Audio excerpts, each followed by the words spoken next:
Hi అండి, నేను rocket Raghavan మాట్లాడుతున్నాను. కంకిపాడు గ్రామ ప్రజలకి, పెనమలూరు నియోజకవర్గ ప్రజలకి నమస్కారం, సంక్రాంతి శుభాకాంక్షలు. ఈ సంక్రాంతి సందర్భంగా మన కంకిపాడు గ్రామంలో చలవాది రాజా గురువయ్య గారు, తెలుగుదేశం పార్టీ మరియు కమిటీ సభ్యుల ఆధ్వర్యంలో సంక్రాంతి సంబరాలు అత్యంత ఘనంగా నిర్వహిస్తున్నారండి.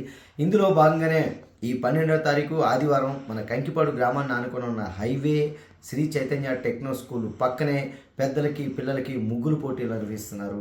ఇంకా ముఖ్యంగా పిల్లలకి స్లో సైక్లింగ్ పోటీలు నిర్వహిస్తున్నారు. కాబట్టి పెద్దలు పిల్లలు అందరూ కూడా ఈ కార్యక్రమంలో పాల్గొని గ్రాండ్ సక్సెస్ చేస్తారని కోరుకుంటున్నాను. తర్వాత 13వ తారీఖు భోగి రోజున సంక్రాంతి సంప్రదాయ పోటీలు చాలా ప్రత్యేకంగా నిర్వహిస్తున్నారు. ఇందులోని ముసుబోయిన బాబు గారు, పునాదిపాడు మరియు మద్దూరి గోపి గారు ప్రత్యేకంగా పాల్గొంటున్నారు. ముఖ్యంగా ఈ సంక్రాంతి సంబరాలు 12, 13, 14, 15 ఈ తారీఖుల్లో నిర్వహిస్తున్నారు.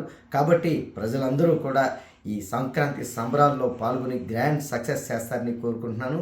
మీ అందరికీ కూడా మరొకసారి సంక్రాంతి శుభాకాంక్షలు.